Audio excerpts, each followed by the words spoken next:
RS brothers లో ఆషాఢం KG sale మళ్ళీ మొదలైంది. మరెన్నో క్రేజీ ఆఫర్స్ ఖైదీ చేయండి ఆర్ఎస్ బ్రదర్స్.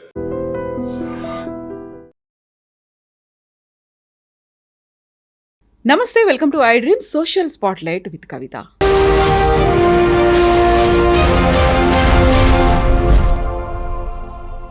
బ్రిక్స్లో ఉన్నటువంటి దేశాల్లో ప్రతి ఒక్క సభ్య దేశం భారత్ వైపే ఎందుకు చూస్తోంది, మోదీని ఎందుకంత ప్రయారిటీ ఇస్తూ కీలకమైనటువంటి వ్యక్తిగా భావిస్తున్నారు. At the same time Modi కూడా 5 ఆఫ్రికన్ కంట్రీస్ని ప్రత్యేకంగా విజిట్ ఎందుకు చేశారు, వాటికి ఎందుకంత ప్రయారిటీ ఇస్తున్నారు, ఆ 5 దేశాలతో సత్సంబంధాలు పెంచుకోవాలి, రిలేషన్స్ని పెంచుకోవాలి అంటూ బయలాటరల్ ఒప్పందాలు ఎందుకు కుదుర్చుకుంటున్నారు.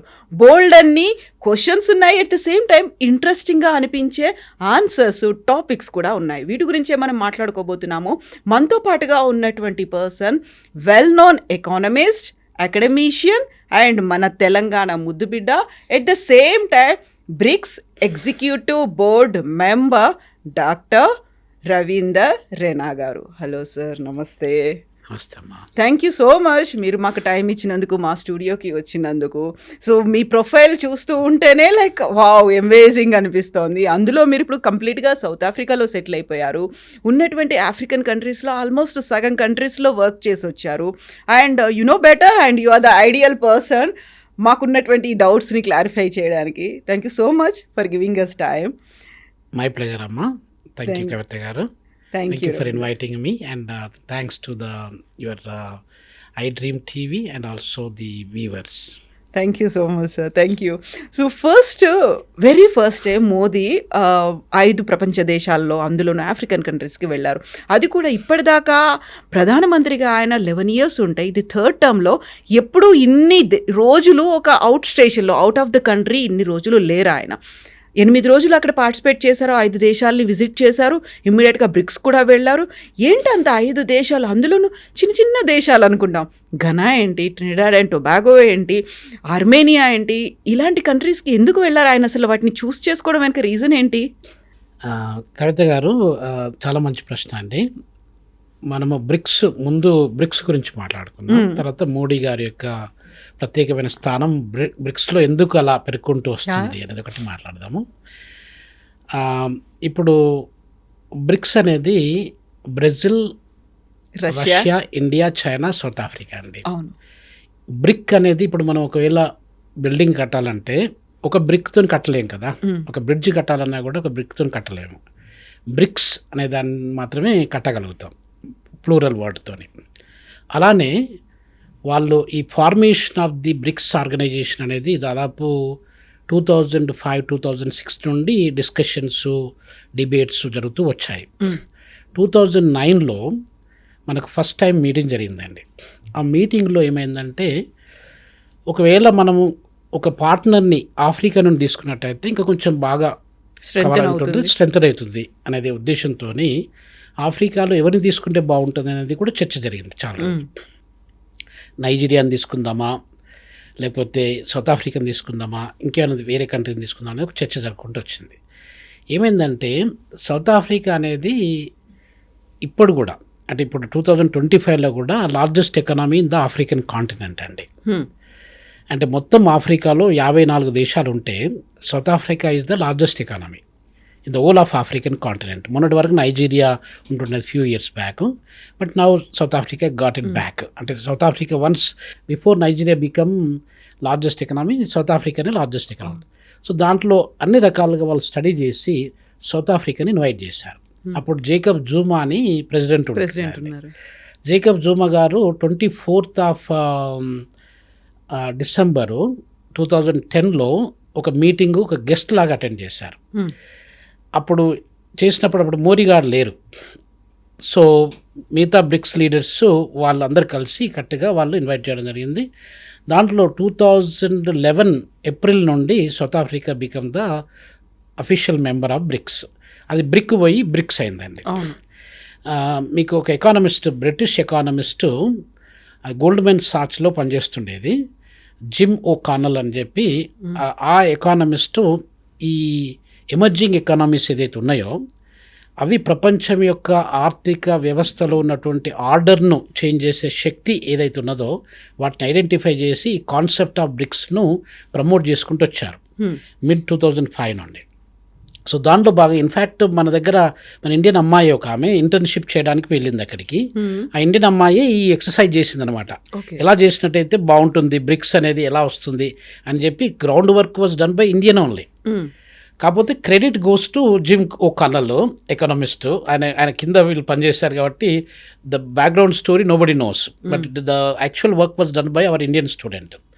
సో ఈ బ్రిక్స్ కాన్సెప్ట్ అండి మనకు 2005-06 ఆ రేంజ్లో అయిపోయి 2011లోకి ఒక ఫార్మేషన్కి వచ్చింది. 5 members, Brazil, Russia, India, China, south Africa అని చెప్పి మనకు ఫార్మేషన్ వచ్చేసింది. ఆ ఫార్మేషన్ అనేది ఒక పవర్ఫుల్ సౌత్ కోఆపరేషన్లో ఉన్నటువంటి powerful economic and political bloc అనమాట. అది ఒక ఆర్గనైజేషన్. ఇప్పటి వరకు మనకు ఆర్థిక వ్యవస్థ అనేది ఎలా తయారైందంటే, ప్రపంచ ఆర్థిక వ్యవస్థ America is the dominant economy for the last 153 years అండి. 1871 నుండి ఇప్పటి వరకు 2025 వరకు ఒకటే ఒక ఆర్థిక వ్యవస్థ, ఒకటే ఒక దేశము, ప్రపంచంలో అగ్రగామిగా పవర్ఫుల్ ఆర్థిక వ్యవస్థగా ఉన్న దేశం ఒక అమెరికా ఒకటే. వేరే ఏవి రాలేదు, దానికి దగ్గరలో కూడా పోలేదన్నమాట. అది ఏం జరిగింది, ఎలా జరిగింది అనేది కూడా మనం విల్ డిస్కస్ అబౌట్ ఇట్. అయితే మనకు ఇప్పుడు ఈ ఆర్థిక మొత్తం ప్రపంచంలో ఉన్న నిర్ణయాలు అనేది, అది IMF కావచ్చు, ఇంటర్నేషనల్ మానిటరీ ఫండ్ కావచ్చు, IBRD అంటే ప్రపంచ బ్యాంకు అని అంటాం కదా, దాని యాక్చువల్ పేరు ఏంటంటే international bank for reconstruction and development అండి. ఈ IBRD ఈ 2 పవర్ఫుల్ వ్యవస్థల్లో నిర్ణయాలు అనేది అమెరికా ఒక్కటే డామినేట్ చేస్తూ ఉంటుంది. అంటే ఎందుకు డామినేట్ చేస్తుందంటే, అమెరికన్ డాలర్ అనేది share holder of America almost about 20-21% మొత్తం మనకు 195 దేశాలు దానిలో మెంబర్లుగా ఉన్నట్టయితే దాంట్లో 20-21% of the total shares held by one country America. ప్రతి నిర్ణయంలో కూడా ఆ యొక్క అమెరికా డెసిషన్ మాత్రమే ఫైనల్ అయిపోతుంది అనమాట. ఇక్కడ నేను యుద్ధం జరిగినా, యుద్ధాన్ని ఆపేయాలన్నా ఇవన్నీ కూడా అమెరికా చేసుకుంటూ వచ్చింది. మనకి ఇక ఒక రష్యా అనేది ఒక పవర్ఫుల్ ఎకానమీగా, పవర్ఫుల్ కాంపిటెంట్ ఒక కంట్రీగా, ఒక స్టఫ్ కాంపిటీషను అమెరికాకి ఇచ్చే కంట్రీగా రష్యా కూడా ఎదుర్కొంటూ వచ్చింది. I'm also visiting professor in Russian universities అండి. So I was there about 6-7 months ago. I was there in RUDN RUDN university అని, మాస్కోలో గవర్నమెంట్ యూనివర్సిటీ అది. I'm still a visiting professor there. ఇంకా దాంతోపాటుగా మీకు సెయింట్ పీటర్స్బర్గ్ స్టేట్ అని చెప్పి ఆ యూనివర్సిటీలో కూడా 300 సంవత్సరాల ఓల్డ్ యూనివర్సిటీ, అక్కడ కూడా నేను I work there 2 years ago as a visiting professor. Russia అది దాదాపు లెనిన్ టైం నుండి 1917 రెవల్యూషన్ నేను తీసుకున్నట్టయితే అప్పటి నుండి లెనిన్ గారు, స్టాలిన్, ఇంకా వచ్చినటువంటి లీడర్స్ అందరూ కూడా అమెరికాకు ధీటుగా ఒక ఆర్థిక వ్యవస్థను, ఒక పవర్ఫుల్ కూటమిని ఏర్పాటు చేయడానికి రష్యా కూడా ఎదుర్కొంటూ వచ్చిందండి. సో ఇప్పుడు కోల్డ్ వార్ అనేది ఒక మీకు తెలుసు అనుకుంటా. ఆ కోల్డ్ వార్ అనేది రష్యాకు అమెరికాకు మధ్యనే జరుపుకుంటూ వచ్చింది దాదాపు ఒక 3-4 decades పైన. 1990 తర్వాత మనకి USSR అనేది ఒక ఫార్మేషన్కు ఇంతకుముందు ఉంటుండేది. USSR అంటే union of Soviet socialist republic అని చెప్పి అంటుండేది మనము. దాన్ని బ్రేక్ చేయడానికి అమెరికా చాలా విధాల ప్రయత్నం చేసుకుంటూ వచ్చిందండి. ఏం జరిగింది చివరికి 15, ఇప్పుడు మీరు చెప్పారు కదా మోడీ గారు మన ఒక దేశానికి వెళ్ళారని చెప్పి, ఆ దేశాలన్నీ ఆర్మేనియా కానీ, జార్జియా కానీ, కజకిస్తాన్ కానీ, తర్వాత కిర్గిస్తాన్ కానీ, ఇవన్నీ కూడా ఉజ్బెకిస్తాన్ కానీ, Baltic republics, Lithuania, Latvia, Estonia, Russia, ఇవన్నీ కూడా ఒక 15 కంట్రీస్ కలిపి ఒక పవర్ఫుల్ బ్లాక్గా ఏర్పడ్డాయండి. వాటితో పాటుగా రొమేనియా, బుల్గేరియా, ఈవెన్ ఇథియోపియా, ఇట్లాంటి కంట్రీస్ కూడా సోషలిస్ట్ కంట్రీస్గా అవి సపోర్ట్ చేసుకుంటూ వచ్చాయి. దీన్ని ఎప్పుడైతే అమెరికా బ్రేక్ చేసిందో మనకు ఒక పవర్ఫుల్ ఎకానమీ అంటూ లేకుండా అయిపోయింది. ఒక పవర్ఫుల్ దానికి అమెరికాకు కాంపిటీషన్ ఇచ్చేటువంటి ఆర్థిక వ్యవస్థ కానీ, దేశం కానీ, బ్లాక్ కానీ ఏది లేకుండా అయిపోయింది. ప్రతి నిర్ణయాల్లో ఆర్థిక వ్యవస్థ, ప్రపంచ ఆర్థిక వ్యవస్థ అంటే అమెరికా ఒకటే. అమెరికన్స్ కూడా ఏమంటుంటారంటే వరల్డ్ ఎకానమీ అంటే అమెరికా ఒకటే వరల్డ్ ఎకానమీ. రిమైనింగ్ కంట్రీస్ మనకు 200 కంట్రీస్ పైన ఉన్నాయండి.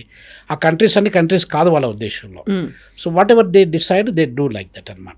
సో దీనికి మనము ఒక ధీటుగా మనం ఒక వ్యవస్థను స్టార్ట్ చేయాలంటే ఏం చేస్తే బాగుంటుంది అనేది చర్చ జరుపుకుంటుంది. ఇప్పుడు మనకు మీకు నాన్ అలైన్డ్ మూవ్మెంట్ అని చెప్పి ఐడియా ఉంటుంది. దానిలో నెహ్రూ గారు కానీ, మార్షల్ టిటో కానీ, తర్వాత నక్రూమా అని చెప్పి గానా నుండి మన ప్రైమ్ మినిస్టర్ గారు గానా కూడా వెళ్ళారు మొన్న. సో ఇట్లా వీళ్ళందరూ డిస్కస్ చేసుకుంటూ వచ్చారు. దాన్ని నామ్ అని చెప్పి ఒకటి స్టార్ట్ చేశారు. అవన్నీ కూడా వీక్ అయిపోయినాయి. ఎందుకంటే అమెరికా యొక్క ఇన్వాల్వ్మెంట్ వల్ల ఒక పవర్ఫుల్ శక్తిగా ఎదగడానికి కొరకు వాళ్ళు ఎప్పుడు ఎంకరేజ్ చేయలేదు.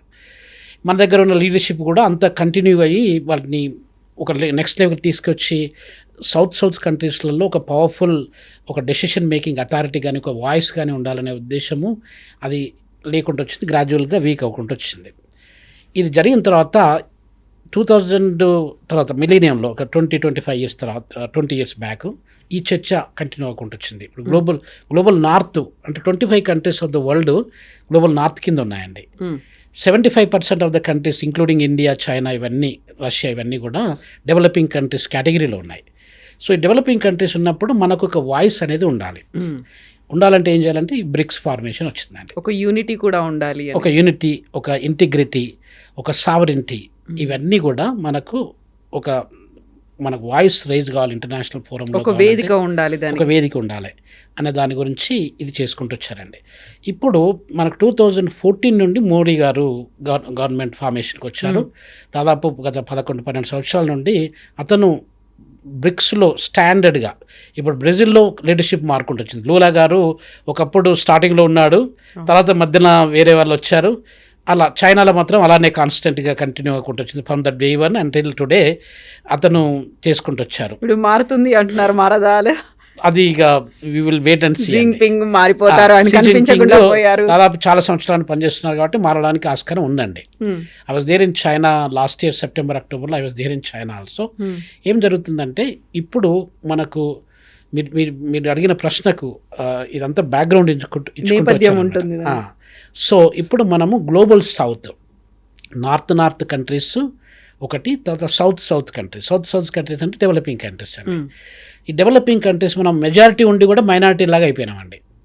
సో దాన్ని మనం మెజారిటీగా ఉండి మన వాయిస్ని ఇంపోజ్ చేసి ఈ చిన్న దేశాలలో ఇప్పుడు చాలామంది ఆఫ్రికాలో 54 దేశాలు ఉంటాయి. 54 దేశాలలో ఏదో ఒకటి కూడా డెవలప్డ్ కంట్రీ లేదండి. మన దగ్గర కూడా దాదాపు 46 దేశాల పైన ఏషియా ఖండంలో ఉన్నట్టయితే దానిలో ఒక సౌత్ కొరియా, సింగపూరు, జపాన్, ఇవి తప్ప ఇంకా అన్ని దేశాలు డెవలపింగ్ కంట్రీస్ అండి. ఇప్పుడు ఇవన్నీ ఉండి ఇన్ని రోజులు ఎలా కంటిన్యూ అవుతాం? ఇప్పుడు మన భారతదేశానికి స్వతంత్రం వచ్చి కూడా 78-79 ఇయర్స్ దగ్గరికి వస్తుంది. 8 ఇయర్స్ అంటే ఒక లైఫ్ టైం అండి. ఈ లైఫ్ టైంలో మనం ఎన్నో చేంజెస్ చూసుకుంటూ రావాలి. కానీ ఇప్పటికి కూడా భారతదేశం అనేది డెవలపింగ్ కంట్రీ, ఒక అభివృద్ధి చెందుతున్న దేశంగానే పరిగణిస్తున్నారు తప్ప ఏదో అమెరికా లాగానో లేకపోతే జర్మనీ లాగానో ఫ్రాన్స్ లాగానో కన్సిడర్ చేయట్లేదు. సో వీటిలో భాగంగా ఈ యొక్క పవర్ఫుల్ శక్తిని అనేది స్టార్ట్ చేశారండి. ఆ పవర్ఫుల్ శక్తిలో భాగంగా ఇప్పుడు మోడీజీ లీడర్షిప్లో కానివ్వండి, అంతకుముందు కానివ్వండి, మనకు భారతదేశం అనేది ఒక డామినెంట్ రోల్ ప్లే చేసుకుంటూ వస్తుంది. ఎందుకు డామినెంట్ రోల్ ప్లే చేస్తుందంటే మన ప్రపంచంలో భారతదేశం అనేది 7వ పెద్ద దేశం అండి. మనకంటే 6 దేశాలు మాత్రమే పెద్ద దేశాలు. మనము 3.2 మిలియన్ స్క్వేర్ కిలోమీటర్ ల్యాండ్ను మొత్తం ప్రపంచంలో ఉన్న భూభాగంలో 149 మిలియన్ల స్క్వేర్ కిలోమీటర్లు అయితే దానిలో మనము 2.5% of the land occupied by India అండి. సో అదొకటి నంబర్ 1 పాయింట్. నంబర్ 2 పాయింట్ ఏంటంటే we are the largest populated country in the old world. మనకు ఇప్పుడు ప్రపంచ జనాభాలో మనము 18% కాంట్రిబ్యూట్ చేస్తున్నాం. అంటే ప్రతి 100 మంది జనాలు ఉన్నట్టయితే 18 మంది మన భారతీయులు అన్నమాట. అదొకటి. అంటే దాదాపు 145 కోట్ల జనాభా మన భారతదేశం నుండే వస్తుంది. సో దట్ మేడ్ దాదాపు ఒక 2 ఇయర్స్ నుండి చైనా ఉంటుండేది ముందు. దాదాపు ఒక 70 సంవత్సరాల పాటు China was the largest populated country. We kick China out of the race and we become number 1 అండి. అదొకటి. మూడోది ఏంటంటే ప్రపంచ ఆర్థిక వ్యవస్థను చూసుకున్నట్టయితే we are the 4th largest economy అండి. మొన్ననే Japan was the 4th largest and we kick out the Japan also from the race. Now we become the 4th largest economy.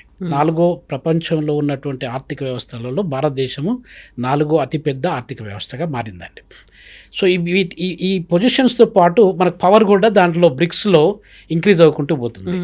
China, మీకు ఇంకొక స్పెసిఫిక్ విషయం ఏంటంటే చైనా మొత్తం ప్రపంచ బ్యాంకు ఉందని చెప్పాను కదా మీకు. ప్రపంచ బ్యాంకులో ధీటుగా, అంటే ప్రపంచ బ్యాంక్ అంతా ఇప్పుడు ఎక్కడైనా ఆఫ్రికాకు లోన్ ఇవ్వాలన్నా, ఏషియాకు లోన్ ఇవ్వాలన్నా, నేపాల్కు లోన్ ఇవ్వాలన్నా, శ్రీలంకకు లోన్ ఇవ్వాలన్నా, లేకపోతే నైజీరియాకు లోన్ ఇవ్వాలన్నా ప్రపంచ బ్యాంక్ ఒకటే అన్నట్టుగా మనకు వండుకుంటూ వచ్చింది. ప్రపంచ బ్యాంకు ధీటుగా ఒక 100 కోట్లు $100 బిలియన్ మన క్యాపిటల్తో పాటుగా ఒక bank, BRICS new development bank అనేది ఒకటి స్టార్ట్ చేశారండి. దాదాపు అరౌండ్ 2011-12 ఆ రేంజ్లో స్టార్ట్ చేశారు. దాంట్లో హైయెస్ట్ కాంట్రిబ్యూషన్ ఇంతకుముందు మీకు చెప్పాను కదా, America contributes major portion to world bank and IMF. అలానే చైనా కాంట్రిబ్యూట్ $41 బిలియన్. ఇంకా మిగతా 4 దేశాలు ఉన్నాయి కదా, ఆ 4 దేశాలు 18 బిలియన్స్ వాళ్ళు కాంట్రిబ్యూట్ చేస్తారు. సో ఈ కాంట్రిబ్యూషన్లో ఏమవుతుందంటే అధిక శక్తి అనేది చైనా చేతిలో ఉంది. తర్వాత రెండో శక్తి మనకు పొలిటికల్ కావచ్చు, పాపులేషన్ వైజ్ కావచ్చు, ఎకనామీ పరంగా కావచ్చు, we are number 2 in the BRICS అండి. సో కాబట్టి మనకు ఆ పవర్ వచ్చిందనమాట. సో ఈ పవర్లో భాగంగా ఇప్పుడు మనకు ఈ $18 బిలియన్ కాంట్రిబ్యూషన్ ఒకటే కాకుండా బ్రిక్స్లో అత్యున్నతమైన స్థానాన్ని మోడీ గారు, ఇప్పుడు చైనాలో ఎలా ఉంటుందంటే, చైనా మన కౌంటర్ పార్ట్, మన నైబరు, మన కంపిటీటర్ ఆల్వేస్. చైనాలో ఎలా ఉంటుందంటే it's a purely socialistic country, non democratic country. We are the largest democratic country. ప్రజాస్వామ్యంలో తీసుకున్నట్టయితే ప్రజాస్వామ్య దేశాలు చాలా తక్కువ ఉన్నాయి. ఆ ప్రజాస్వామ్య దేశాలలో మనము నంబర్ 1, ప్రపంచంలో number 1 democratic country in the world, largest democratic in the world. అట్లాంటి పరిస్థితులలో ఇండియాకు ఒక ప్రత్యేక స్థానం అనేది ఏర్పడుకుంటూ వచ్చింది బ్రిక్స్లో. దాంట్లో మీరు అది మోడీ గారిది కూడా, ఇప్పుడు మోడీ అని అంటే ఏమంటారు మన దగ్గర అంటే master of development of India అని చెప్పి ఒక అబ్రివియేషన్ క్రియేట్ చేశారు. అది మీరు చాలా వరకు విని ఉండొచ్చు, చదివి ఉండొచ్చు. అంటే is an individual but he became like an organisation himself and he was trying to develop India is like a statesman, not like most of the politicians. ఇతను ఒక వ్యక్తిగా, ఒక వ్యవస్థగా వండుకుంటూ దేశాన్ని ఒక ప్రత్యేకమైనటువంటి దశలో నడిపించినట్టయితే, మనము దాదాపు 1947లో మనకి ఇండిపెండెన్స్ వచ్చినప్పుడు ఎట్లా ఉండేది, ఇప్పుడు ఎలా ఉన్నాము, 2047 అంటే ఎలా ఉంటుంది అని చెప్పి విజనైజ్ చేసుకొని మనము డెవలప్డ్ కంట్రీగా మారాలి అనే ఉద్దేశంతో వికసిత్ భారత్ అని కూడా మీరు విని ఉంటారు. ఆత్మనిర్భర్ భారత్, వికసిత్ భారత్ అంటే రకరకాల ప్రోగ్రామ్స్ వస్తూ ఉన్నాయి. Made in India, make India ఇట్లాంటి ఎందుకు జరుగుతున్నాయంటే, ఇప్పుడు మనము తలసరి ఆదాయంలో తీసుకున్నట్టయితే కవిత గారు, మనము ఏ జింబాబ్వే పక్కనో, మలావి పక్కనో, లేకపోతే బుర్కినా ఫాసో అని అట్లాంటి కంట్రీస్ పక్కనే కూర్చుంటున్నాం. మనము బల్గేరియా పక్కనో లేకపోతే రొమేనియా పక్కనో కూర్చోవట్లేదు. ఎందుకంటే మన యొక్క పర్ క్యాపిటల్ ఇన్కమ్ వాటికి థౌజండ్స్. ఇప్పుడు సపోజ్ మనకు సింగపూర్ పర్ క్యాపిటల్ ఇన్కమ్ ఉందనుకోండి, సింగపూర్ దాదాపు $130,000 పర్ క్యాపిటల్ ఇన్కమ్తో దాదాపు అది టాప్ 5 కంట్రీస్లో ఉన్నట్టయితే, మనము ప్రపంచంలో ఉన్న దేశాలలో దాదాపు 100 దేశాలలోనో 80 దేశాల మధ్యలో మనం కూర్చుంటూ ఉన్నాం. అది ఎన్ని రోజులు మనం అలా అవుతాం అన్నమాట. అంటే ఈ రోజులు ఇప్పుడు 2025లో అంటే దాదాపు 79-80 ఇయర్స్ నుండి ఇంకా వచ్చే 20-30 ఇయర్స్లో కూడా ఇలానే కంటిన్యూ అయితే మన ఇమేజ్ ఏంటి అసలు? మనం ఇప్పుడు మొత్తం ఓవరాల్గా చూసుకున్నట్టయితే ప్రపంచంలో 4వ అతిపెద్ద ఆర్థిక వ్యవస్థ మనది. కానీ ఆర్థిక వ్యవస్థ అయితే లాభం ఏంటి మనకు? తలసరి ఆదాయం పరంగా చూసుకున్నట్టయితే we're sitting next to any developing country. Nepal, Sri Lanka తలసరి ఆదాయం మనకంటే ఎక్కువ ఉంటుండొచ్చు, ఎందుకంటే పాపులేషన్ అక్కడ తక్కువ కాబట్టి. సో ఇలా జరుగుకుంటూ వస్తుంది. దీన్ని ఆయన చేంజ్ చేయడానికి మాస్టర్ ఆఫ్ డెవలపింగ్ ఇండియా అనేది కాన్సెప్ట్తోని ఈ యొక్క అభివృద్ధి చెందుతున్న దేశాన్ని అభివృద్ధి చెందిన దేశంగా మార్చడానికి ప్రయత్నాలు జరుగుతున్నాయి. ఇప్పుడు మనకు $2,200 పర్ క్యాపిటల్ ఇన్కమ్ ఉందండి. 2,200 దాన్ని కనీసం 25,000 నుండి $30,000 ఇప్పుడున్న ప్రపంచ బ్యాంక్ ఆర్థిక వ్యవస్థ క్లాసిఫికేషన్ ప్రకారంగా ఒక ఆర్థిక వ్యవస్థను మనం డెవలప్డ్ కంట్రీ అని చెప్పుకోవడానికి కనీసం $13,000 పర్ క్యాపిటల్ ఇన్కమ్ ఉన్నట్టయితే అది డెవలప్డ్ కంట్రీ కింద వస్తుందండి. మనం ఇంకా డెవలప్డ్ కంట్రీ అంటే 2,200 నుండి 13,000కి పోవాలంటే ఇట్ టేక్స్ టైం. ఇప్పుడు 5 ట్రిలియన్ ఎకానమీగా మనం పెట్టుకున్నాం. ఆ టార్గెట్ అనేది థర్డ్ టైం వచ్చినప్పుడు నేను అచీవ్ చేస్తాను అనే మాట చెప్పారు. రైట్. అక్కడి దాకా అడుగులు పడ్డాయా? ముందుకెళ్తున్నామా మనం? మేడం, ఇప్పుడు రిలేటివ్గా ఎలా జరుగుతుందంటే చాలా మార్పులు జరుపుకుంటూ వచ్చాయి. మనము దాదాపు ఒక 15 ఇయర్స్ బ్యాక్ 1.5 ట్రిలియన్ కూడా లేకుండా మన దగ్గర 1.5-2 ట్రిలియన్ కూడా లేకుండా, మనం టాప్ 10లో కూడా లేకుండా, టాప్ 15లో కూడా లేకుంటే 2010 చైనా కూడా అంతే పరిస్థితి. చైనాకు మనకు కూడా పెద్ద తేడా ఏం లేకుంటే అండి. చైనాకి ఎలా ఉండదంటే 1990లో నేను మాస్టర్ డిగ్రీ చేస్తున్నప్పుడు చైనా యొక్క ఆర్థిక వ్యవస్థ, ఇండియా యొక్క ఆర్థిక వ్యవస్థ రెండింటిని కంపేర్ చేసినట్టయితే మన భారతదేశంలో $297 బిలియన్ ఎకానమీ మన దగ్గర ఉంటే చైనాలో 316 బిలియన్, వాళ్ళకు మనకు ఆల్మోస్ట్ ఒక 20 బిలియన్ డాలర్ కంటే ఎక్కువ తేడా లేదు. అటువంటిది మనము చైనా అగ్రెసివ్గా డెవలప్ అవ్వకుండా వచ్చిందండి. ఇప్పుడు చైనాలో దాదాపు 18.6 నియర్లీ $19 ట్రిలియన్ ఎకానమీ వాళ్ళ దగ్గర ఉంటే మనకంటే ఆల్మోస్ట్ మనం 4.1 ట్రిలియన్ మనం ఉన్నామండి. $5 ట్రిలియన్ కాన్సెప్ట్ అనేది బై 2025 అంటే ఈ ఇయర్లో అచీవ్ చేయాలనేది ఒక టార్గెట్ పెట్టుకున్నారు. అది మనం అచీవ్ చేయడానికి కొంచెం టైం పడుతుండొచ్చు.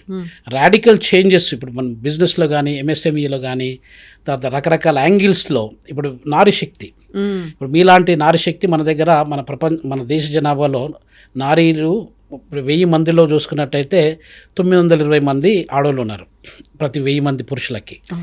ఈ యొక్క నారీశక్తిని మనము యూజ్ చేసుకొని ఆ నారీశక్తిని ఎంకరేజ్ చేసినట్టయితే ఈ యొక్క ప్రస్తుతం ఉన్నటువంటి పరిస్థితిని మనం మార్పు చేయించడానికి ఆస్కారం ఉందండి. యూత్ కూడా మన దగ్గర ఇప్పుడు 15 years నుండి 35 years మధ్యలో చూసుకున్నట్టయితే around 60% of the youth know where in the world including African continent అంత 60% యూత్ అనేది ఇక్కడ లేరండి. ఈ 2 పవర్స్ని మనం యూజ్ చేసుకున్నట్టయితే మనము 3వ ప్రపంచ ఆర్థిక శక్తిగా మనము మారడానికి చాలా ఆస్కారాలు ఉన్నాయి. జర్మనీ ఉంది. జర్మనీ యొక్క Germany is the 3rd largest economy. ఇప్పుడు ఆర్డర్లో చూసుకున్నట్టయితే కవిత గారు అమెరికా నంబర్ 1 దాదాపు ఒక 30% అంటే $31 ట్రిలియన్ అమెరికా నుండి వస్తుంది. అదే మీరు 1830లో తీసుకున్నట్టయితే America was contributing less than 2%. ఇప్పుడు 30% పైన కాంట్రిబ్యూట్ చేస్తుంది.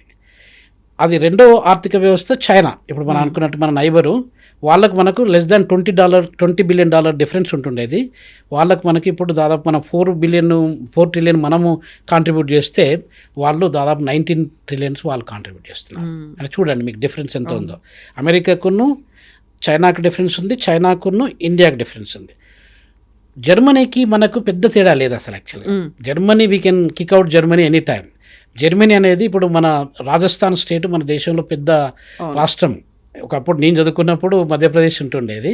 ఇప్పుడు అరౌండ్ 340 lakhs అంటే ఒక 3,40,000 స్క్వేర్ కిలోమీటర్స్ రేడియన్స్ మన రాజస్థాన్ ఉన్నట్టయితే జర్మనీ ఒక 20,000 స్క్వేర్ కిలోమీటర్స్. జర్మనీ కొంచెం పెద్దది చూడండి. అంటే మన దగ్గర ఒక రాష్ట్రము, ఒక దేశము. అలాంటి దేశము 3వ ఆర్థిక వ్యవస్థ అంటే ప్రపంచంలో అతి పవర్ఫుల్ 3rd లార్జెస్ట్ ఎకనామీగా దిగింది. సో దాన్ని కిక్అవుట్ చేయడం మనకి ఈజీ. బై వచ్చే ఇప్పుడు 2025 నుండి 27, 28 ఆ మధ్య కాలంలో we can kick out anything. Nobody expected actually recently about 1.5 months ago మనం జపాన్ను కిక్అవుట్ చేసి మనం 4th లార్జెస్ట్ అయితే nobody expected including Modiji. Nobody has expected, no economist was expected. It happened not because we become the powerful economy but because Japan become weak economy. అది జరిగిందండి. Yeah.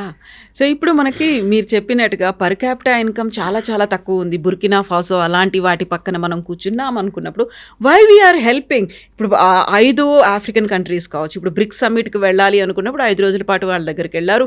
అక్కడ plants కావచ్చు, లేకుంటే industries కావచ్చు, pharma sector కావచ్చు, వాటి కోసం మనం డబ్బులు ఇస్తున్నాం. కొన్ని $1 బిలియన్ అమౌంట్ అక్కడ ఇస్తున్నాము. బయలాటరల్ రిలేషన్స్ అని పెట్టుకుంటున్నాము. వాళ్ళ సంస్కృతి కోసం, లేకుంటే అక్కడ ఉన్నటువంటి ఇండస్ట్రీస్ ఫ్లరిష్ అవ్వాలి, పెరగాలి అంటే మేము మా డబ్బులు ఇస్తాము, మేము మా సంపదను కూడా ఇస్తాము, మేధో సంపత్తిని ఇస్తాము, దాన్ని డెవలప్ చేస్తాము. ఎందుకని వాటి మీద అంత ఫోకస్ పెట్టాల్సిన అవసరం ఉందంటారు?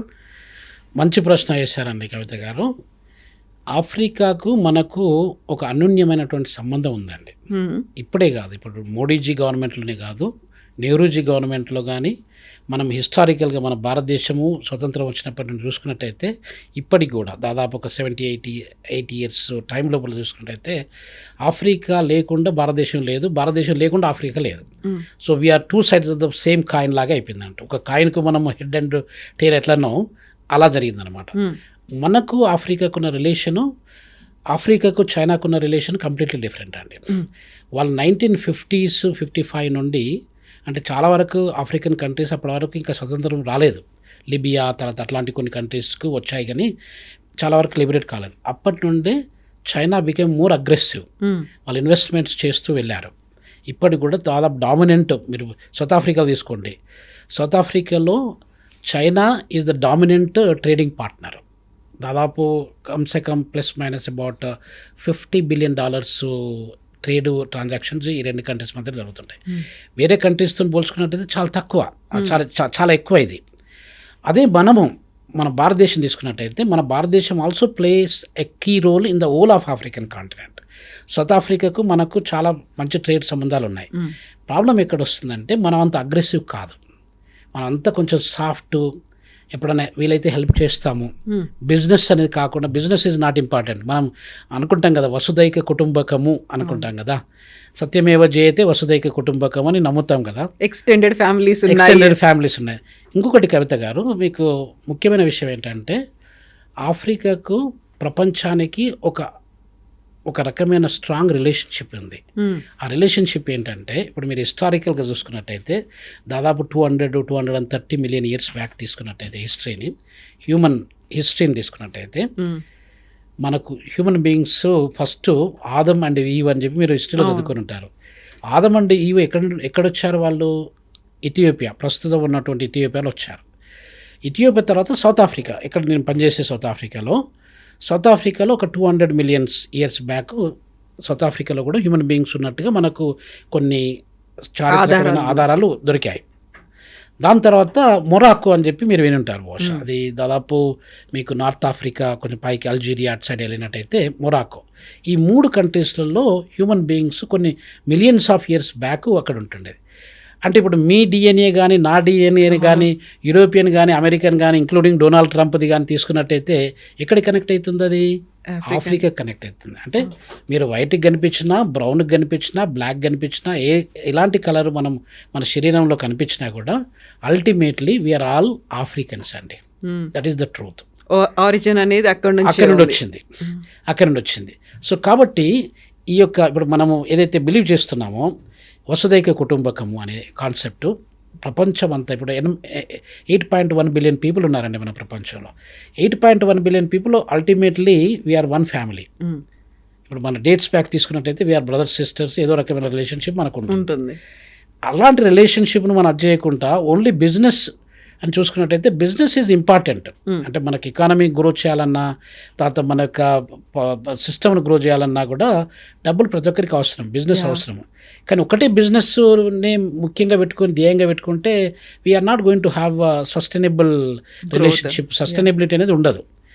చైనాకు మనకు తేడా ఏంటంటే China business, we are humanitarian approach. ఇప్పుడు అందు గురించే ఇప్పుడు మీకు కోవిడ్ టైం లోపల 4 years బ్యాక్ మన గవర్నమెంట్, మన ఇండియా మొత్తం మన వాళ్లకు కోవిడ్ వ్యాక్సిన్ లేకున్నా కూడా దాదాపు ఒక 77 దేశాల పైగా ఉచితంగా కోవిడ్ వ్యాక్సిన్ అనేది ఇచ్చిందండి. అదే అమెరికా అనేది ప్రపంచంలో అగ్రగామి ఆర్థిక వ్యవస్థ అని అనుకున్నాం మనం. ఇప్పుడు అమెరికా కాదు, లేకపోతే జర్మనీ కాదు, జపాన్ కాదు, ఇంకే కంట్రీ కూడా ముందుకు రాలేదు. We went ahead of that. So అది ఆ కాన్సెప్ట్ అది ఎవరికి రాదు. అందు గురించి మనం ఏం చేస్తున్నామంటే ఇప్పుడు మీరు అన్నట్టు ఫార్మస్యూటికల్ ఇండస్ట్రీస్ కావచ్చు, టెక్నాలజీ రిలేటెడ్ ఇండస్ట్రీస్ కావచ్చు, లేకపోతే మైనింగ్ ఇండస్ట్రీస్ కావచ్చు, ఎడ్యుకేషన్ కావచ్చు, హెల్త్ టెక్నాలజీస్ కావచ్చు, మనం అంతా ఇన్వెస్ట్ చేసుకుంటూ వెళ్తున్నాం. దాదాపు $100 బిలియన్ పైన మన ఇన్వెస్ట్మెంట్స్ ఉన్నాయి. స్పెసిఫిక్గా చెప్పాలంటే సౌత్ ఆఫ్రికన్ ఎకానమీ అనేది మనం ముంబాయి, మహారాష్ట్ర ముంబాయి ఉంది కదండి, దాని కమర్షియల్ క్యాపిటల్ అంటాం కదా. ముంబాయి మన భారతదేశానికి ఎంతైతే కాంట్రిబ్యూట్ చేస్తుందో అంతకంటే తక్కువ సౌత్ ఆఫ్రికా మొత్తం కాంట్రిబ్యూట్ చేస్తుందండి. అంటే సౌత్ ఆఫ్రికన్ ఎకానమీ $410 బిలియన్ మాత్రమే. అది మన ముంబాయి దాదాపు $425 బిలియన్ కాంట్రిబ్యూట్ చేస్తుంది. అంటే మీరు చూడండి ఎంత డిఫరెన్స్. ఇప్పుడు మన ఎకానమీ అనేది సౌత్ ఆఫ్రికాతో పోల్చుకున్నట్టయితే చాలా చాలా ఎక్కువ, దాదాపు ఒక 40 times లేకపోతే 100 times we are powerful than them. అటువంటిది ఏమవుతుందంటే ఇప్పుడు మనకు ముఖ్యంగా మనకు సంబంధాలు ముఖ్యం. మన సంబంధాలను చూసుకుంటూ వస్తూ ఉన్నాం, బిజినెస్ చూడట్లేదు. సో దాని పరంగా ఇప్పుడు మోడీ గారు మొన్న ఇప్పుడు మీరు అడిగిన ప్రశ్నకి గానా అనేది నక్రూమ్ అని చెప్పాను కదా ఇంతకుముందు స్టార్టింగ్లో, ఆయన పవర్ఫుల్ లీడరు. మనకు మహాత్మా గాంధీ ఇట్లా నెహ్రూ అట్లాంటి లీడర్స్ను మనకు నెల్సన్ మండేలా సౌత్ ఆఫ్రికాలో ఇలా చెప్పుకుంటాము, నక్రూమాన్ కూడా ఒక వన్ ఆఫ్ ద పవర్ఫుల్ లీడర్గా, మంచి థాట్ ప్రొవోకింగ్ లీడరు, పీపుల్ గురించి ఆలోచించే లీడర్గా వాళ్ళు భావిస్తూ ఉంటారు. నక్రూమా అట్లాంటి కంట్రీకి ఆయనకు మొత్తం హైయెస్ట్ సివిలియన్ అవార్డు, ఇప్పుడు మన దగ్గర భారతరత్న ఎలా అయితే హైయెస్ట్ సివిలియన్ అవార్డు అని చెప్తారో అలాగే అక్కడ గానాలో ఒక అవార్డు ఉంటుంది, నాకు పేరు నాకు గుర్తులేదు. ఆ హైయెస్ట్ సివిలియన్ అవార్డు అక్కడ ఉన్న దేశ అధ్యక్షుడు మన మోడీ గారికి ఇవ్వడం జరిగింది. అలానే నమీబియాలో కూడా విజిట్ చేశారు మన మోడీ గారు. నమీబియాలో నేను ప్రొఫెసర్గా Namibia university of science and టెక్నాలజీలో ఒక 3 years పైన పనిచేశాను. విండుక్ అనేది దాని క్యాపిటల్ సిటీ అండి, జర్మన్ కాలనీ, జర్మనీ వాళ్ళు రూల్ చేశారు. అయితే అక్కడ కూడా మోడీ గారు ఈ was treated very well and ఈ was considered as one of the heroes of highest civilian award అక్కడ నుండి కూడా ఇవ్వడం జరిగింది. అక్కడ క్రికెట్ అసలు జనరల్గా నమీబియా వాళ్ళు కూడా క్రికెట్ ఆడుతూ ఉంటారు, సౌత్ ఆఫ్రికన్స్ మీకు తెలుసు ఆడుతూ ఉంటారు. ఇప్పుడు 2028లో జరిగే వరల్డ్ కప్ను మోడీ గారు అక్కడ నమీబియాలో జరిగే విధంగా ఈ కుడ్ ఏబుల్ టు అరేంజ్. అంటే అట్లాంటి పవర్, ఆ పవర్ అనేది, ఐడియా అనేది కూడా చాలా ఇంపార్టెంట్ అండి. దాంతో ఇంకొక మోడీ గారు మొన్న ఇంటర్వ్యూలో ఏం చెప్పారంటే, ఐ వాజ్ జస్ట్ వాచింగ్, మీరు ఒకవేళ ఈ యొక్క మీ కప్పు కావాలన్నా, మీరు మీ యొక్క క్రికెట్ టీంని చాలా డెవలప్ చేయాలన్నా, మీరు ఎవరికి కాల్ చేయాలనో మీకు తెలుసు బాగా, కాబట్టి ఇండియాకి కాల్ చేయండి అని ఇండైరెక్ట్గా చెప్తున్నాను అనమాట. అంటే ఇట్లాంటి చేంజెస్ అనేది చాలా జరుగుతుంటాయి. ఇప్పుడు ట్రినిడాడ్ అండ్ టొబాగో అని అనుకోండి, చాలా చిన్న ఐలాండ్ కంట్రీ అది. అక్కడ కూడా మన భారతీయులు ఎప్పుడో చాలా సంవత్సరాల కింద వెళ్ళి అక్కడ సెటిల్ అయిపోయారు. పేరు మర్చిపోయాను, కౌశల్య మేడం ఏదో మేడం ఉన్నారు, ఆమె ప్రైమ్ మినిస్టర్ అక్కడ కూడా హైయెస్ట్ సివిలియన్ అవార్డు మన మోడీ గారికి ఇవ్వడం. సో ఇవన్నీ ఎందుకు జరుగుతున్నాయంటే, మనము బిజినెస్ కంటే ఎక్కువగా పీపుల్ మీద ప్రేమతోని, పీపుల్తోని ఎట్లా హెల్ప్ చేయాలి, మనం హెల్ప్ చేసినట్టయితే ఒకసారి వాళ్ళ హార్ట్స్ను, వాళ్ళ సోల్స్ను మనం విన్ అయినట్టయితే ఎలా కనెక్షన్ అనేది కంటిన్యూ అవుతుంది, బిజినెస్ అనేది ఆటోమేటిక్గా వచ్చేస్తుంది. సో ఆ ఉద్దేశంతో మోడీ గారు కానీ మన యొక్క గవర్నమెంట్ కానీ ఆ రకంగా ఆలోచించి ఆఫ్రికాలో కానీ డెవలపింగ్ కంట్రీస్లో కానీ పెనిట్రేట్ అవ్వకుంటూ వెళ్తుంది అన్నమాట. సో ఇక్కడే మీరు చెప్పినట్టుగా లార్జెస్ట్ ఎకానమీలు, లేదంటే ఒక ఆధిపత్యం ఏదైతే కనిపిస్తుందో వాళ్ళకి చెక్ పెట్టడానికి చిన్న చిన్న కంట్రీస్ అన్నిటినీ ఇలా హెల్ప్ తీసుకొని వాళ్ళతో కలిసి సహకారం కావచ్చు, ఒక విన్ విన్ సిచ్యువేషన్ అంటాం, అలా ముందుకు వెళ్ళాలి అనేది మోదీ స్ట్రాటజీ అనేది. తప్పకుండా అండి, ఎవరైనా కూడా పొలిటికల్ స్ట్రాటజీస్ ఆల్వేస్ మనకు సామాన్యులకు ఒక్కోసారి అర్థం కాదు. బట్ పొలిటికల్ స్ట్రాటజీస్ అనేది స్ట్రాటజిక్ లొకేషన్స్, స్ట్రాటజిక్ డెస్టినేషన్స్, కొన్ని కంట్రీస్ని మనం తీసుకొని, ఇప్పుడు సపోజు నేపాల్ ఉందనుకోండి, శ్రీలంక ఉంది, బంగ్లాదేశ్ ఉంది, మనకు టిబెట్ కావచ్చు, లేకపోతే భూటాన్ కావచ్చు, చాలా చిన్న దేశాలు అవి, మాల్దీవ్స్ కూడా కావచ్చు. చాలా just dots in the entire ocean కానీ ఎంటైర్ మన మొత్తం గ్లోబ్లో తీసుకుంటే చిన్న డాట్స్ లాంటి కంట్రీ, చిన్న countries. China was using them as a strategic locations. ఇండియాను కంట్రోల్ చేయాలి, ఇండియాతోని మనం ఇంకేదన్నా అది చేయాలంటే, థ్రెట్ చేయాలంటే ఈ కంట్రీస్ని అన్నిటిని వాళ్ళు గుప్పిలోకి తీసుకొని they could able to play around. అలానే అంటే మనం అలా చేస్తాను కదా, India is the only country in the world, వేరే ప్రపంచంలో అన్ని కంట్రీస్ ఇప్పుడు మన రష్యా ఉక్రెయిన్ ఆక్రమించుకోవచ్చు, లేకపోతే రకరకాల కంట్రీస్ వార్స్ జరుగుతూ ఉన్నాయి. ఇప్పుడు రువాండాకును డిఆర్సీ కాంగోకు ఫైట్ కావచ్చు, ఇట్లా ఉన్నాయి. India is the only country అండి. సంవత్సరాలు, దాదాపు 1000 సంవత్సరాల కింద హిస్టరీ తీసుకున్నా, ఇండస్ వ్యాలీ సివిలైజేషన్ నుండి ఇప్పటివరకు తీసుకున్నా కూడా మనం ఎవరిని వాళ్ళ ఇంచు మందం భూమి కూడా ఆక్రమించలేదండి. We're non aggressive and peaceful country, truly democratic country, ఇప్పుడే కాదు హిస్టారికల్గా కూడా. సో ఆ అప్రోచ్ మనకు ఉన్నప్పుడు మనం వేరే వాళ్ళ ల్యాండ్ అక్రమంగా ఆక్రమించి తీసుకోవాల్సిన అవసరం లేదు. చైనీస్ ఉన్నారు 1962-60 మనకు వార్ జరిగినప్పుడు కొన్ని వేలాది హెక్టార్ల భూమిని వాళ్ళు ఆక్రమించుకున్నారు. పాకిస్తాన్ వాళ్ళు కూడా ఆక్రమించుకున్నారు. బంగ్లాదేశ్ వార్ జరిగినప్పుడు ఏదో కొంత ఆక్రమణలు జరుపుకుంటూ వచ్చాయి.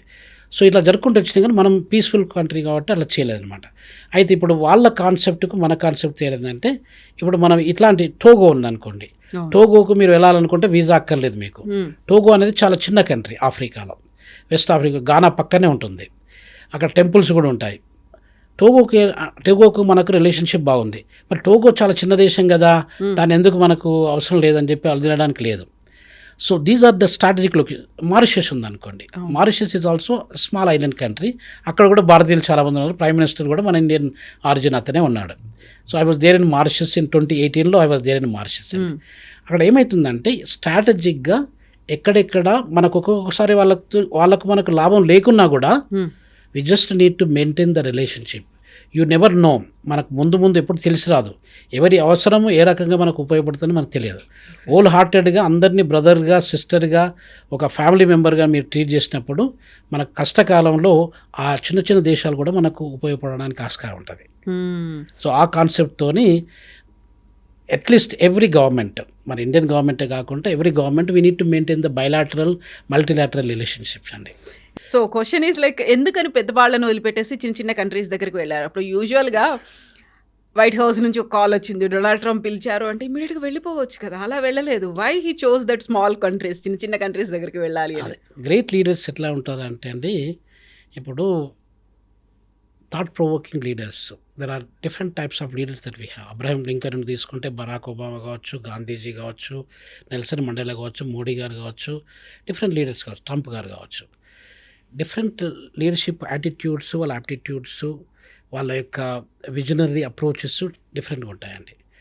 ఇప్పుడు ఒక పెద్దతను మనల్ని పిలిచారు, అది గౌరవం మనకు. అంత పెద్ద మనిషి మనల్ని పిలిచారు కాబట్టి వెళ్తే బాగుంటుంది అనేది ఒక అప్రోచ్ కొంతమందికి ఉంటుంది. కొంతమందికి ఏముంటుందంటే, నా కొరకు వెయిట్ చేసే వాళ్ళు చిన్నవాళ్ళు చాలామంది ఉన్నారు. ఆ చిన్నవాళ్ళు is more important to me than somebody big. So కాబట్టి వాళ్ళకు నేను హ్యాండ్ ఇచ్చి వాళ్ళని ఎట్లా లిఫ్ట్ చేయాలనేది నేను ప్రయత్నం చేస్తుండాలి. వాళ్ళు గొప్పవాళ్ళు అయినట్టయితే నేను కూడా ఆటోమేటిక్గా గొప్పవాళ్ళు అయితే పోతాను. నాతో పాటుగా అందరూ ఎదగాలి, అందరూ ఎదగాలి ఆ అప్రోచ్. ఇప్పుడు you give the hand to lift somebody, you don't use the leg to crush somebody. అట్లాంటి అప్రోచ్ చాలా తక్కువ మంది లీడర్స్లో ఉంటుంది. ఇప్పుడు ఏంటంటే, మనకు ఇంతకుముందు మీకు చెప్పాను కదా, 75% ప్రపంచము 200 దేశాల పైన ఉన్నట్టయితే 75% అందరూ డెవలపింగ్ కంట్రీస్ అండి. జింబాబ్వే కావచ్చు, అది నైజర్ కావచ్చు, చాద్ కావచ్చు, సుడాన్ కావచ్చు, సొమాలియా కావచ్చు, ఇథియోపియా కావచ్చు, ఎరిట్రియా కావచ్చు, ఇవన్నీ కూడా పేద దేశాలు. ఈ పేద దేశాలను ఎవరు పట్టించుకుంటారు? మనలాంటి వాళ్ళు పట్టించుకోకపోతే వేరే వాళ్ళు ఎవరు పట్టించుకుంటారు చెప్పండి? ఎన్ని సంవత్సరాల పాటు వాళ్ళు, దాదాపు ఇండిపెండెన్స్ వచ్చి చాలా సంవత్సరాలు అవుతుంది వాళ్ళకు కూడా మనలాగానే. వాళ్ళు అలానే ఉండిపోతే ఆకలి చావులతో చచ్చిపోయే వాళ్ళు చాలామంది ఉన్నారండి ఆఫ్రికాలో. మిలియన్స్ ఆఫ్ పీపుల్ ఫామైన్స్, డ్రౌట్స్ అట్లాంటి వాటితోని చనిపోయే వాళ్ళు, చిన్న చిన్న పిల్లలు చనిపోయేవాళ్ళు. అలాంటి వాళ్లకు మీరు నిలబడి వాళ్ళకి ఏదో చేతనైనంత సహాయం మీరు చేయకపోతే, అమెరికన్ ఇప్పుడు ట్రంప్ గారు వచ్చారు, ట్రంప్ గారు వచ్చి ఉన్నటువంటి ప్యాకేజెస్ కానీ ఎయిడ్ కానీ అంతా బంద్ చేసేసారు, ఆఫ్రికాకి టారిఫ్స్ పెట్టేశారు. ఇలా జరిగినప్పుడు హ్యూమనిటేరియన్ గ్రౌండ్లో చూసుకున్నట్టయితే పీపుల్ ఈ రోజు నుండి రేపటి వరకు బతికితే ఎల్లుండో నెల రోజుల తర్వాతనో సంవత్సరం తర్వాతనో ఏం జరుగుతుందని మనం తర్వాత చూసుకోవచ్చు. అసలు ఈరోజు పీపుల్ లేకుండా అయినట్టయితే మీరు తర్వాత ఏం చేసినా చేయకపోయినా కూడా వేస్టే కదా. సో అట్లాంటి అప్రోచ్తోని మోడీ గారు at least let us try to stand with our developing countries, small countries. ఇప్పుడు దాదాపు ఒక 100 దేశాలు మీరు తీసుకున్నట్టయితే, క్రూగర్ నేషనల్ పార్క్ అని ఒకటి ఉందండి, మీకు ఐడియా ఉందో లేదో. సౌత్ ఆఫ్రికాలో one of the biggest national parks. దాని ఏరియా ఎంత ఉంటుంది? దాదాపు 20,000 స్క్వేర్ కిలోమీటర్స్ ఉంటుందండి. మీరు సింగపూర్ తీసుకోండి, సింగపూర్ అనేది దాదాపు 750 స్క్వేర్ కిలోమీటర్లు మాత్రమే. మన హైదరాబాద్లో సగం ఉంటుంది, ఢిల్లీలో కూడా సింగపూర్ సగం ఉంటుంది. అట్లాంటి క్రూగర్ నేషనల్ పార్క్ ఒకటే మన ప్రపంచంలో ఉన్నటువంటి దాదాపు 70-80 దేశాల కంటే పెద్ద సైజులో క్రూగర్ నేషనల్ పార్క్ ఒకటే. అంటే అక్కడ సింహాలు, ఎలిఫెంట్స్ అట్లాంటివన్నీ ఉంటాయండి. అంటే అక్కడ ఏంటంటే, మీరు ఎంత పెద్దగా ఉన్నా కూడా చిన్న వాళ్ళతో చేయగలిపి చిన్న వాళ్ళతో పోయినప్పుడే you are a great leader. So you don't look at the short term benefits but the long term approach, long term benefits. అది జరిగిందనమాట. సో ఇక్కడే ఇంకొక రకమైనటువంటి వాదన కూడా, ఇప్పుడు మోదీ 5 కంట్రీస్ విజిట్కి సంబంధించి ఇస్తున్నటువంటి ఇంకొక నిర్వచనం కూడా, ఆల్రెడీ ట్రంప్ బోల్డన్ని టారిఫ్లు విధిస్తున్నారు, సబ్సిడీలు కట్ చేశారు, ఆ తర్వాత కొన్ని ఆంక్షలు దేశాల మీద కూడా ఉన్నాయి. ఇరాన్, ఇజ్రాయెల్ తర్వాత మనకి చమురు ఉత్పత్తులు రావడానికో లేకుంటే ఇంపోర్ట్స్, ఎక్స్పోర్ట్స్ మీద ఎక్కువ శాతం సుంకాలు ఇవన్నీ పెట్టేసరికి వాళ్ళని వదిలేసి ఎక్కడైతే రేర్ ఎలిమెంట్స్ ఉన్నాయో, ఎక్కడైతే అవి నిక్షిప్తమై ఉన్నాయో, భవిష్యత్ తరాలకు పనికొస్తాయో, but they are unable to dig that, తీసి వెలికి తీయడం కష్టం అవుతుంది. కాబట్టి వాళ్ళకి హెల్ప్ చేయడం వల్ల వాళ్ళకి హెల్ప్ అవుతుంది, మనకు కూడా వేరే దేశాల ఆంక్షలతో మనం ప్రతిసారి ఆల్టర్నేట్స్ వెతుక్కోవడం అనేది తప్పుతుంది. కాబట్టి అక్కడికి వెళ్ళారు అనేటువంటి ఇంకొక యాంగిల్ కూడా ఉంది కదా. అదే మేడం, ఇప్పుడు పర్స్పెక్టివ్స్ అనేది అందరూ ఒకే రకంగా ఆలోచించారు. మనం ఒక ఆబ్జెక్ట్ను మనం అక్కడ చూపించి అదేంటి అని అంటే 10 మంది 10 రకాల ఆన్సర్లు చెప్పవచ్చు. సో కాబట్టి మీ మైండ్లో ఎలాంటి ఆలోచన వస్తుంది, నా మైండ్లో ఎలాంటి ఆలోచన వస్తుంది, మన చుట్టుపక్కల వాళ్ళ మైండ్లో ఎలాంటి ఆలోచన వస్తుంది మేము చెప్పలేము. ఎందుకంటే అందు గురించి ఇప్పుడు మనం ఆర్టికల్ రాసేటప్పుడు ఒకే సబ్జెక్ట్ మీద బ్రిక్స్ మీద మీరు ఆర్టికల్ రాయంటే మీ అప్రోచ్ వేరే ఉంటుంది, నా అప్రోచ్ వేరే ఉంటుంది. అలానే people they talk differently, they look at ఏది జరిగినా కూడా ఒక వ్యక్తి గురించి కానీ, ఒక వ్యవస్థ గురించి కానీ, ఒక పాలసీ గురించి కానీ డిఫరెంట్గా మాట్లాడుతూ ఉంటారు. అతను ఏం చేస్తున్నాడు, ఎలా చేస్తున్నాడు, ఎందుకొరకు చేస్తున్నాడు అనేది అతనికి ఒక అప్రోచ్ ఉంటుంది, ఒక డైరెక్షన్ ఉంటుంది, ఒక డిటర్మినేషన్ ఉంటుంది. సో దాంట్లో భాగంగా ఎవరేం మాట్లాడినా కూడా అందరు వాళ్ళు ఇట్లా మాట్లాడుతున్నారు, వాళ్ళకి మనం ఆన్సరబుల్ ఉండాలని చేసినట్టు అయితే మనం చేసే పాలసీస్ అన్నీ సక్సెస్ఫుల్గా ఇంప్లిమెంట్ కాకపోవచ్చు. ఎగ్జాక్ట్లీ ఫోకస్ అనేది దేని మీద పెట్టుకోవాలి, ఫోకస్ అనేది ఉండాలన్నమాట. ఆ ఫోకస్డ్ అప్రోచ్ లేకపోతే what ever you work hard day and night అది మీకు డీవియేట్ అయిపోతుంది, ఫ్రూట్లెస్ అయిపోతుంది. మనము ఎదగాలి, వాళ్ళని ఎదగనివ్వాలి, ఒక విన్ విన్ సిచ్యువేషన్ అనేది ఉండాలి. అండ్ మనకు కావాల్సినటువంటి బోల్డ్ అంతమంది మిత్రులను కూడా కలుపుకొని ముందుకు వెళ్ళాలి. అది ఈగల్టేరియన్ అప్రోచ్ అండి. ఈగల్టేరియన్ అప్రోచ్ మన దగ్గర మిస్ అవుతుంది. ఇప్పుడున్న బిజినెస్ వల్ల మేడం ఏం జరుగుతుందంటే ప్రతి ఒక్కరు డబ్బుల గురించి ఆలోచిస్తున్నారు. That is wrong. ఎందుకని చెప్తున్నానంటే మన ప్రపంచంలో ఇప్పుడు ఇంతకుముందు 233 మిలియన్ ఇయర్స్ బ్యాక్ జనాలు పుట్టారు కదా, ఫస్ట్ హ్యూమన్ బీయింగ్స్ అనేది వచ్చారు కదా మన ప్రపంచానికి. మీరు ఒక 9 lakhs ఇయర్స్ బ్యాక్ మన పాపులేషన్ చూసుకున్నట్టయితే మొత్తం ప్రపంచ జనాభా 1300 మంది కూడా లేరండి. 1300 జనాభా ఇప్పుడు మీకు మీ టీవీ సరౌండింగ్స్లో మీకు ఈజీగా ఒక 3-4 వేలు 10,000 మంది ఈజీగా ఉంటారు ఇక్కడ. ప్రపంచ జనాభా మనకు 9 లక్షల సంవత్సరాల కిందట 1300 మంది మాత్రమే ఉండేవాళ్ళు. అసలు హ్యూమన్ బీయింగ్స్ అనేది ఎక్స్టెంట్ అయ్యడానికి ఆస్కారం ఉంటుండే అప్పుడు. ఎందుకంటే అప్పుడు డైనోసార్స్ అవి పెద్ద పెద్ద వైల్డ్ ఎనిమల్స్ ఉత్పాతాలైనాయి. తర్వాత ఇప్పుడు ఒక 108 బిలియన్ల జనాభా ఈ ప్రపంచంలో పుట్టి చనిపోయారండి ఇప్పటి వరకు. ఇప్పుడున్న 8.1 బిలియన్ కూడా మనకు వచ్చే 100 సంవత్సరాలలో ఎవరు మిగలరు, అందరు చనిపోతారు. మనం ఏదో ఒక రోజు అందరం చనిపోతాం. వాళ్ళు ఐన్స్టైన్ కావచ్చు, పెద్ద పెద్ద సైంటిస్టులు కావచ్చు, గొప్ప లీడర్స్ కావచ్చు, అందరూ వచ్చారు వెళ్ళిపోయారు. ఈ చిన్న టైంలో పట్ల జీవితం అనేది ఒక నీటి బుడగ లాంటిదండి. ఈ నీటి బుడగలో మనం ఏది చేసినా కూడా ఒక లెగసీ అనేది క్రియేట్ చేయాలి. మనం ఎన్ని బిలియన్స్ ఇప్పుడు ఎలాన్ మాస్క్ ఉన్నాడండి. Elon Musk the richest man. ఆయన కూడా నాలాగానే సౌత్ ఆఫ్రికా నుండే వచ్చినాడు. అవును. సౌత్ ఆఫ్రికా ప్రిటోరియా హై స్కూల్లో he was studying there in the boys high school. Intermediate వరకు చదువుకున్నాడు అక్కడ. ఇప్పుడు ఆయన ఆదాయం అనేది $407 బిలియన్ల ఇన్కమ్ ఉంది. ఎవరికి లేదు. ఇంకా మిగతా జెబ్బీజో వేరే వాళ్ళని ఎవరు తీసుకున్నా, లారీ పేజ్ వీళ్ళని తీసుకున్నా, ఈవెన్ మార్క్ జుకర్బర్గ్ తీసుకున్నా కూడా ఆయనకంటే సగంలోనే ఉన్నారు. ఇవన్నీ ఏం చేస్తాం మనం డబ్బులు? At least you create some impact. People are going to be, అంటే మనం లేకున్నా కూడా మన చిల్డ్రన్, వాళ్ళ యొక్క grand children, great grand children, ఇట్లా ఒక సంతతి అనేది జరుపుకుంటూ వస్తూ ఉంటుంది. So you create a legacy there. You became a rich, super rich. మీరు బంగారాన్ని అయితే తినలేరు కదా, డైమండ్స్ అని తినలేరు కదా. మామూలుగా ఏదో ఒక టైం లోపల నువ్వు రిచ్ అయినా పూర్ అయినా ఏదైనా కూడా we will be living this world.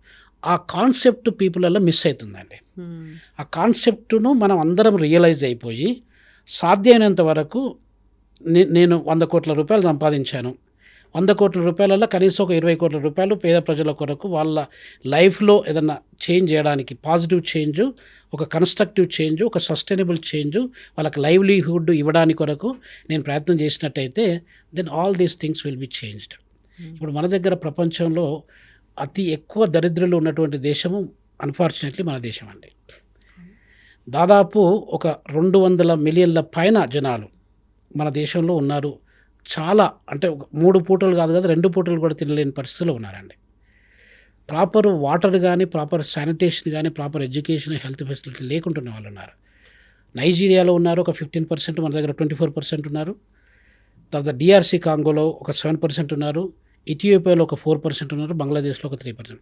మొత్తం ప్రపంచంలో ఉన్న అతి కటిక దరిద్రులను ఈ యొక్క 5 దేశాలలో మనము 50% దరిద్రం చూడొచ్చండి.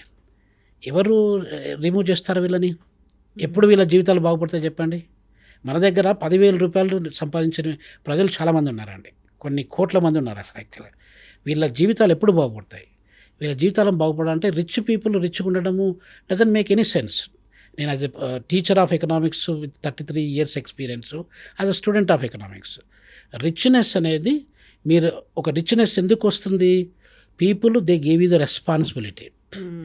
మిమ్మల్ని నమ్మారు పీపుల్ వల్లనే మీరు దగ్గర పనిచేసే వాళ్ళు, మీ కస్టమర్స్ వల్లనే మీరు ఆ రిచ్ స్థాయికి వచ్చారు.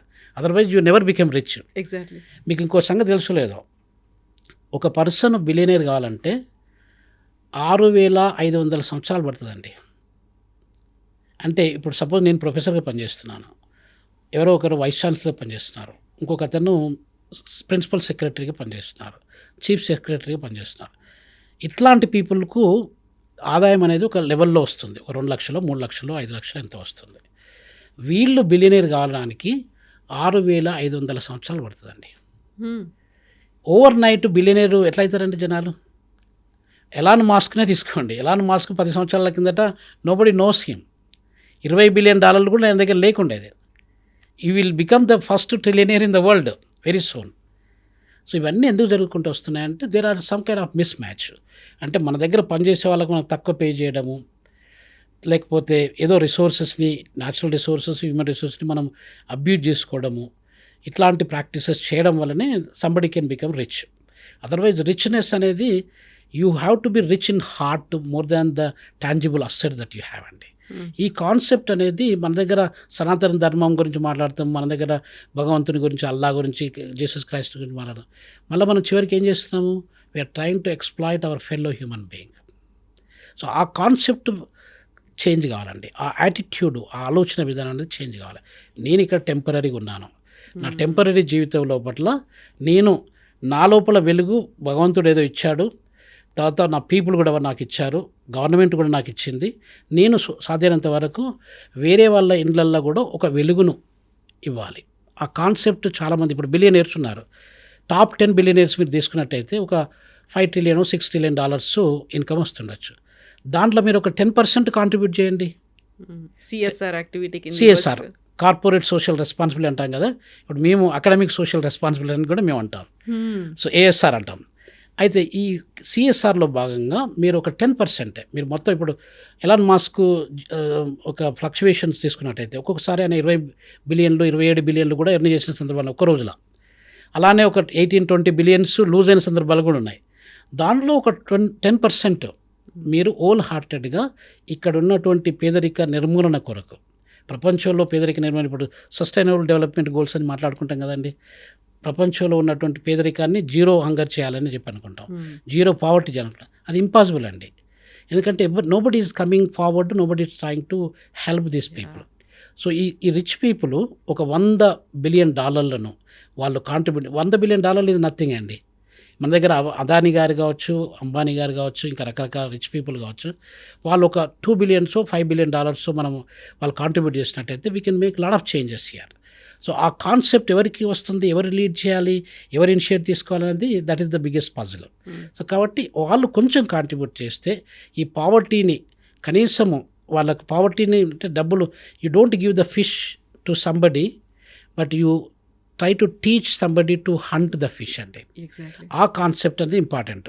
మీరు ఫిష్ ఇచ్చుకుంటూ పోతే వాడు తింటూ ఉంటాడు తప్ప వాళ్ళ లోపల మార్పు అనేది జరగదండి. ఇప్పుడు మనం ఫ్రీ బీస్ ఇస్తూ ఉంటాం, ఫ్రీ బీస్ ఇవ్వడం అనేది కూడా మంచి పద్ధతి కాదు. యాజ్ అన్ ఎకనామిస్టు ఫ్రీ బీస్ అనేది only deserved people you have to give, not to everybody. So ఇవి కొన్ని మనం మార్పులు చేసుకున్నట్టయితే మన ప్రపంచంలో మన ఆర్థిక వ్యవస్థనే కాకుండా ప్రపంచంలో ఉన్నటువంటి పేద దేశాలకు కూడా మనం ఎన్నో రకాలుగా సాయం చేయడానికి ఆస్కారం ఉంటుందండి. సో అలాంటి ఒక పెద్దన్న పాత్ర అంటారా, విశ్వగురు అనేటువంటి పాత్రని మోదీ అండ్ ఇండియా పోషిస్తోంది. అవునండి. ఇంకొకటి మేడం, అది విశ్వగురు అని చెప్పి మీరు ఒక మాట అన్నారు కదా, ప్రపంచంలో అతి పెద్ద ఆర్థిక వ్యవస్థ భారతదేశం అండి. ఎప్పటి వరకు దాదాపు ఒక 1800 సంవత్సరాల పాటు భారతదేశం అనేది పెద్ద ఆర్థిక వ్యవస్థ ప్రపంచం మొత్తం మీద. అప్పుడు ఇంతకుముందు మీకు చెప్పినట్టుగా అమెరికా వాళ్ళు 2% 2.5% కాంట్రిబ్యూట్ చేసినప్పుడు మనము 40% కాంట్రిబ్యూట్ చేసిన సందర్భాలు ఉన్నాయండి.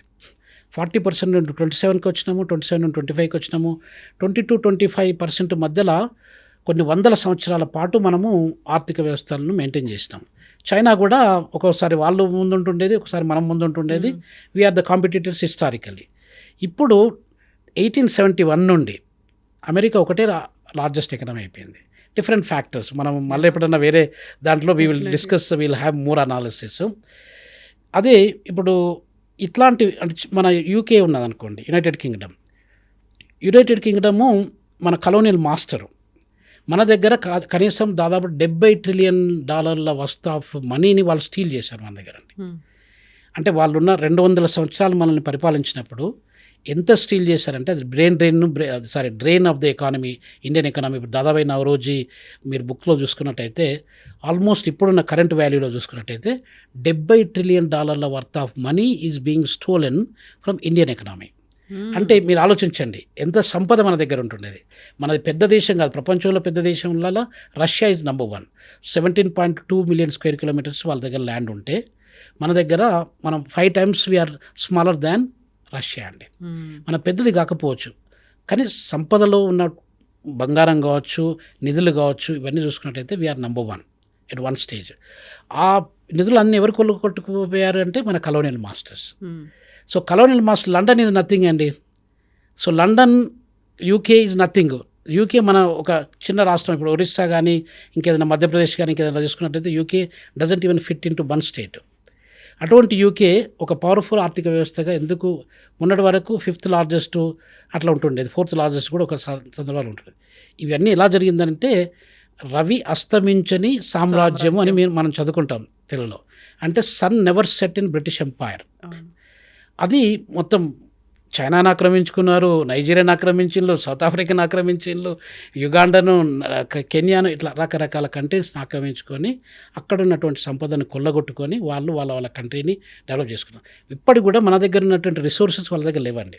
సో ఇవన్నీ ఎందుకు చెప్తున్నానంటే ప్రపంచంలో ఒక అతిపెద్ద ఆర్థిక వ్యవస్థ అనేది భారతదేశం. విశ్వగురు అనేది మనం ముందు నుండి విశ్వగురువులవే. ఇప్పుడు ఆ విశ్వగురు పొజిషన్ అనేది మనం రీక్యాప్చర్ చేయడానికి ప్రయత్నాలు జరుగుతున్నాయి అంతే. ఇప్పుడు కనీసం 2050 ఇప్పుడు వచ్చే ఒక 25 yearsలో మనం కనీసం ఒక 3rd లార్జెస్ట్ ఎకానమీ తప్పకుండా అవుతాము. 2nd లార్జెస్ట్ ఎకానమీ కావడానికి కొంచెం ఛాన్సెస్ ఇప్పుడు మీలాంటి నారీశక్తులు, తర్వాత యూత్, వీళ్ళందరూ కలిసి కట్టిగా ఒక మన దేశం బాగుపడాలని ఒక విజన్తో కష్టపడ్డట్టయితే మనకు ప్రపంచంలో 2nd ఆర్థిక వ్యవస్థ అంటే ఎప్పుడైతే మనం 220-230 సంవత్సరాల కిందట మనము ఏ పొజిషన్ అయితే ఉండేదో ఆ పొజిషన్ మళ్ళీ మనకు రావడానికి ఛాన్సెస్ ఉంటుందండి. Thank you so much Ravinder గారు. మోస్ట్ ఒక కాంప్లికేటెడ్, క్రిటికల్గా ఉండే వాటిని చాలా సింపుల్ ఎగ్జాంపుల్స్తో చెప్పినందుకు. And we should have many more conversation with you అండి. చాలా నేర్చుకోవాలి, తెలుసుకోవాల్సినటువంటి అవసరం అయితే ఉంది. థ్యాంక్ యూ సో మచ్ అండి for your time. Thank you అండి. మై ప్లెజర్ అండి కవిత గారు. Thank you very much for inviting me for your show I dream. And thanks to all the viewers అండి. Thank you so much. Thank you. నిజంగా ప్రస్తుతం ఉన్నటువంటి సమాజం దేనికి priority ఇస్తుంది? ఆర్థిక సంబంధాల చుట్టూ మాత్రమే తిరుగుతోంది. మళ్ళీ ఎన్నికలంగానే చాలా విరక్తి కలుగుతున్నాం. మంచి అనిపిస్తుంది కదా, లేడీస్ కూడా ఛాలెంజింగ్ జాబ్స్ చేసినప్పుడు చాలా బాగుంటది. ట్రాఫిక్ అసిస్టెంట్స్ గా నియమించిన ట్రాన్స్జెండర్స్ అందరితో సాల్యూట్ చేయించుకుంటున్నారు. ఫుడ్ డెలివరీ ఇవ్వటానికి వెళ్ళినటువంటి డెలివరీ బాయ్ అనిల్ పై కళ్ళ ముందు